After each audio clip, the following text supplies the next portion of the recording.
लोग सारे cigarette P रहे हैं बैठ के पेड़ के नीचे। सिगारा कैंडी।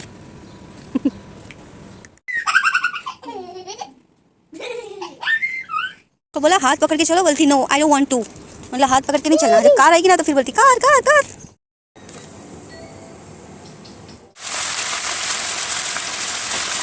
अस्सलाम वालेकुम फ्रेंड्स, कैसे हैं आप सब लोग। दुआ करती हूँ आप लोग अच्छे होंगे। हमारी सुबह हो गई है, अभी 4:45 बज रहे हैं, बच्चे भी उठ गए। हम सबको लगी है ज़ोरों की भूख, क्योंकि रात में डिनर तो करके हम सोए नहीं थे, ऐसे ही सो गए थे। तो अभी मैं बना रही हूँ इनके लिए पैनकेक और साथ में चाय।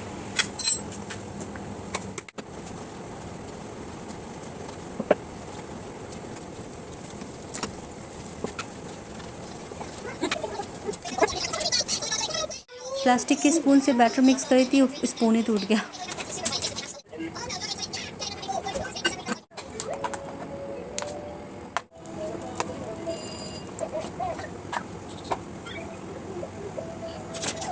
आप लोगों को तो पता होगा इल्हाम कहाँ होगी, मेरे साथ किचन में। 2 पैनकेक रेडी हो गए थे और इल्हाम ने देख लिया था, तो मुझे बोलती मम्मा नम नम, तो फिर मैंने उसको यहाँ पे ही खिला दिया। साथ साथ में बनाते भी रही और उसको खिलाते भी रही। फिर मैंने इशाल को आवाज़ दी, उसको भी बोला तुम भी आके पैनकेक ले जाओ, तो वो भी आ गई थी। तो अल्हम्दुलिल्लाह हमारे मज़ेदार पैनकेक रेडी थे, चाय भी रेडी थी। बच्चों ने तो पहले ही खा लिया था, अब बस मैं रह गई थी। इल्हाम को पानी दिया था पीने के लिए, उसने अपने आप को भिगा लिया। ब्रेकफास्ट करने के बाद इन लोग की मस्तियाँ चालू हो गई थी। तो आ गई हूँ विंडो के पास, मुझे विंडो के पास खड़े होकर ब्रेकफास्ट करना अच्छा लगता है। अभी 4:30 बजे हैं। हाँ, अंधेरा हो रहा है पूरा, अजानें हो चुकी हैं। ब्रेकफास्ट करके फिर इल्हाम अब रेडी हो गई थी और शूज़ लेके आती है, बोलती मुझे बाहर लेके जाओ। उसको तो टाइम का पता नहीं है, सुबह के 5 बज रहे हैं, कोई शॉप तो खुली नहीं होगी, लेकिन उसको कौन समझाए। उसको मैंने बोला डैडी आएंगे तब जाएंगे, तो बोलती है आई डोंट वांट डैडी। इन लोग को रेडी करने के बाद इशाल को कुरान पढ़ाया, फिर इसको ट्यूशन दिया। उसको मैं डेली मैथ्स और इंग्लिश प्रैक्टिस कराती हूँ ताकि वो भूले ना पाकिस्तान जाने तक।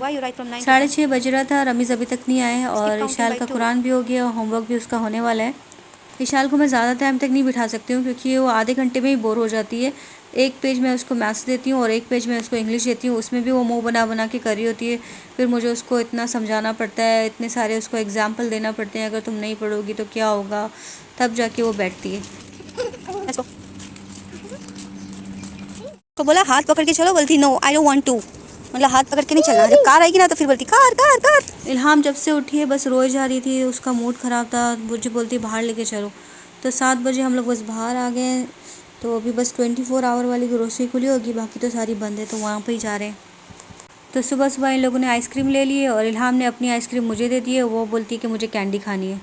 उसके बाद हम लोग वॉक करते करते आए और अपनी बिल्डिंग के बैकयार्ड में आके बैठ गए। यहाँ पे वॉचमैन ने एक छोटा सा गार्डन बनाया हुआ है, तो सुबह सुबह ऐसे ग्रीन देखना और पेड़ के नीचे बैठना बहुत अच्छा लग रहा था। So nice, so green. Sit here in these rocks. Wow. Berries. हम लोग सारे सिगरेट पी रहे हैं बैठ के पेड़ के नीचे। सिगारा कैंडी।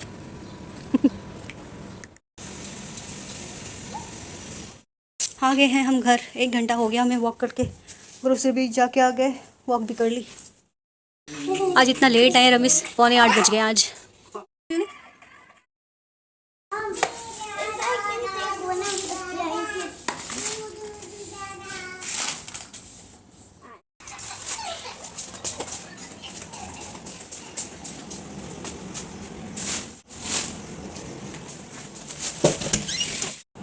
कपड़े भी डाल दिए हैं, घर की सफाई भी हो गई, कचरा भी फेंक दिया, बर्तन भी वॉश हो गए, किचन भी क्लीन हो गया। 4 बजे के उठी हूँ, अभी तक मुझे व्लॉग एडिट करने का टाइम नहीं मिला है। अब जाके मैं एडिट करूँगी, अगर इल्हाम तंग नहीं करेगी, क्योंकि इल्हाम बहुत तंग करती है। 10:30 बज गया, इल्हाम का नैप टाइम हो गया है। रमीश तो सो गए थे आते के साथ ही। इशाल अभी तक नहीं सोई है और मैं अभी तक मेरा व्लॉग अभी तक ही एडिट नहीं हुआ है, हो जाएगा फिर मैं सो जाऊँगी। 10:30 बजे सोई है और 11 बजे उठ गई, सिर्फ आधा घंटा सोई है। और इशाल अभी सोई है 12:30 बजे। 1 बजे इशाल भी उठ गई थी और इल्हाम ने तो बस आधे घंटे की नैप ली थी, 10:30 बजे उठ गई थी वो। तो अब मुझे नींद आ रही है, अगर इल्हाम सोने देगी तो मैं सो जाऊंगी। 4:30 बजे इशाल चली गई थी अपनी फ्रेंड के पास खेलने के लिए और रमीज़ अपनी ड्यूटी पे चले गए थे। इल्हाम तो मेरे साथ ही थी बस। और 3 बजे से हमारे वॉचमैन ने हमारा एसी बंद कर दिया था और हमें पता ही नहीं था। हम लोग बोले इतनी गर्मी क्यों हो रही है, बच्चे भी पसीने पसीने हो गए थे, मैं भी। तो फिर मैंने मगरिब के टाइम पे वॉचमैन के पास गई हूँ, तो मैंने उसको पूछा कि तुमने एसी बंद किया? तो बोलता है हाँ। मैंने बोला क्यों? तो बोलते हैं कि 2 घंटा रेस्ट दो एसी को, क्योंकि तुम लोग 24 आवर एसी चलाते हो, एसी ख़राब हो जाएगा। इस फ्लैट का जो ओनर था उसको भी मैंने व्हाट्सएप पे कांटेक्ट करने की कोशिश की, लेकिन उसने भी कोई जवाब नहीं दिया। फिर मुझे वॉचमैन से मालूम पड़ा कि वो चला गया इजिप्ट। तो ये जो फ्लैट है अभी वो मेरे पास में है, मतलब वॉचमैन के पास। तो अभी मैं इसकी टेक केयर करूँगा। तो एसी मैं रोज़ बंद करूँगा। मैंने बोला क्यों बंद करोगे? अब बच्चे यहाँ पे हैं छोटे, गर्मी में कैसे रहेंगे? तो बोलते हैं तुम लोग को रेस्ट देना चाहिए, रेस्ट नहीं दोगे तो फिर एसी ख़राब हो जाएगा। तो मैंने उसको बोला कि जो फ्लैट का ओनर था उसने तो हमें ये नहीं बोला था कि एसी बंद करना है, और ये जो रेंट है वो सारा कुछ इंक्लूड है, मतलब दीवा फीवा इंटरनेट। तो अभी आप ऐसा क्यों बोल रहे हो? तो बोलता है वो चला गया, अभी वो ख़त्म हो गया है, अभी मैं हूँ इसका मालिक, तो मेरे से डील करो और एसी रोज़ बंद करना पड़ेगा। बहरहाल उससे मैंने बहुत लड़ाई करी, लेकिन उसको समझ में कुछ नहीं आया, क्योंकि वो इजिप्शियन था और उसको इंग्लिश आती नहीं थी। पता नहीं हमारी मुसीबतें कब ख़त्म होंगी, शाल कब स्कूल जाएगी, कब हम पाकिस्तान जाएंगे, कब यहाँ के सारे मसले ख़त्म होंगे। प्लीज़ आप लोगों से गुजारिश है कि हमारे हक़ में दुआ करें और हमें इन मुसीबतों से छुटकारा मिले, आमीन। फिर मैंने रमीज़ को कॉल करके बताया कि वॉचमैन ऐसा बोल रहा है, उसने 3 घंटे से एसी बंद किया हुआ है। और मैंने उसको कॉल किया तो वो बोलता है रोज़ मैं 2 घंटे बंद करूँगा।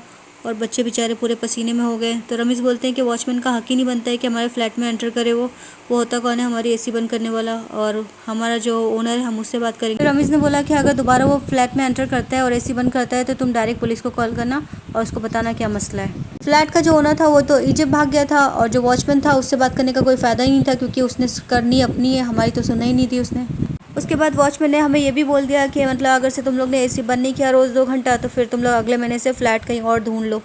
तो अब मुझे और ज़्यादा टेंशन कि अब मैं रूम कहाँ ढूंढूंगी बच्चों को लेके इतनी गर्मी में। पहले तो मतलब पुरानी बिल्डिंग के नज़दीक ही मिल गया था, और अब पता नहीं कहाँ मिलेगा। फिर सामान लेके हम लोग कहाँ कहाँ घूमेंगे पता नहीं। ऐसी इतनी मुसीबतें, ऊपर से ये रूम ढूंढने की मुसीबत।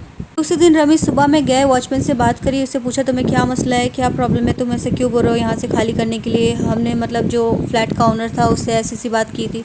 तो बोलते हैं कि हमें कोई मसला नहीं है, और वो फ्लैट का ओनर वो तो चला गया, अभी मैं ओनर हूँ।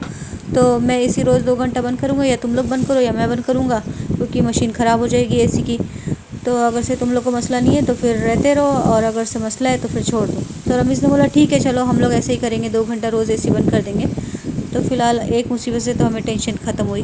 दोनों बच्चों की हालत बहुत ख़राब थी गर्मी के मारे, क्योंकि पसीने से पूरे भीग गए थे। और इशाल रो रही थी, बोलती मम्मा मुझे इची हो रही है पूरे बॉडी में, मुझे शावर दो। तो फिर खाना बनाने से पहले इन लोग को शावर दिया, और जब मैं किचन में आई हूँ तो दोनों बेचारे सो गए बिना खाना खाए। तो खाने में आज मैंने बनाया था chicken liver, heart and gizzard.